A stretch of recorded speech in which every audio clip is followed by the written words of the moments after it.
అందరికీ హృదయపూర్వకంగా నమస్కరిస్తున్నాను, కృతజ్ఞతలు తెలియజేసుకుంటున్నాను. నేను ధ్యానంలోకి వచ్చి ఒక 4 సంవత్సరాలు అవుతుంది. నేను అంటే కరోనా టైంలో నాకు జస్ట్ కొంచెం కరోనా అటాక్ అయింది. ఆయన కూడా నాకు తెలియలేదు. ఇంట్లో ఉన్నాను. ఉంటే నాకు ఏదో బాగా ఇదిలోకి పోతున్నాను, అన్నీ చేదుకుపోతున్నాయి. ఏదో అవుతుంది నాకు, సంథింగ్ ఏదో అవుతుంది అనిపించింది. అది అనిపించి నేను భగవంతుడా ఏంటిది, నువ్వు నన్ను తీసుకెళ్ళదలుచుకున్నావా, నేను రావటానికి సిద్ధంగా ఉన్నాను అని చెప్పి అన్నాను. నేను ఒక దివ్యమైన వెలుగుల్లో ఉండిపోయాను. బాగా అలా వెలుగుల్లో ఉండిపోయి 2.5 గంటలు అలా ఉండిపోయాను. ఒక దేవుడి ఒడిలో పడుకున్నట్టుగా హాయిగా నిశ్చింతగా ఉంది. మళ్ళా తర్వాత కొంచెం సేపు తర్వాత అనుకున్నాను అనమాట, నాకు మళ్ళా ఈ భూమి మీదకి రావాలని లేదు అనుకున్నాను అనమాట. ఇది అప్పుడు నాకు జ్ఞానం లేదు, ధ్యానం లేదు నాకు. అప్పుడు అలా అనుకున్నాను. ఇక తర్వాత నేను యూట్యూబ్ అది చూస్తూ ఉంటే నేను ఇలా ఈ ధ్యానానికి కనెక్ట్ అయ్యాను.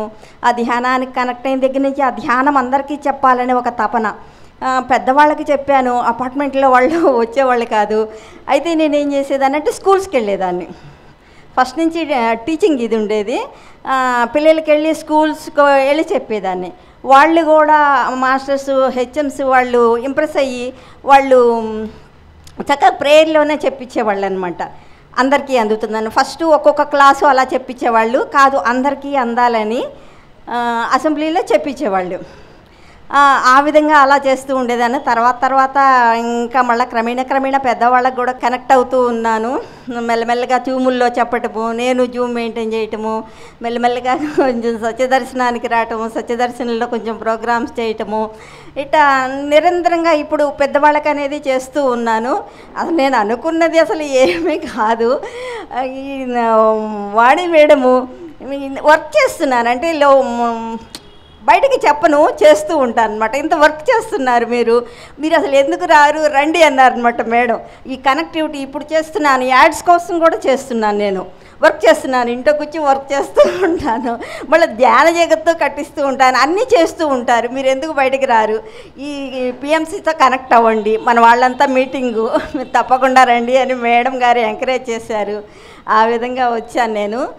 మరి నేను ఇందులోకి వచ్చిన తర్వాత నాలో ఉన్న ఎన్నెన్నో భయాలు, నాకు ఎక్కడ లేని భయాలు ఉండే, ప్రతి దానికి భయం అనమాట. అది ఎందుకంటే రీజన్ ఉండదు. ఇందులోకి వచ్చిన తర్వాత ఆ భయాలన్నీ ఎలా పోయినాయో అసలు నాకు తెలీదు.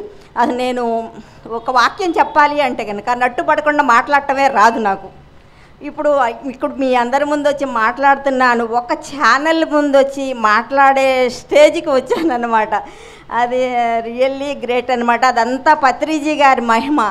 మరి ఆ పత్రిజీ గారిని రియల్గా నేను కలవలేదు, కానీ ఆయన చైతన్యం అనేది ఆయన నన్ను నడిపిస్తున్నాడు. మరి అది సత్యం.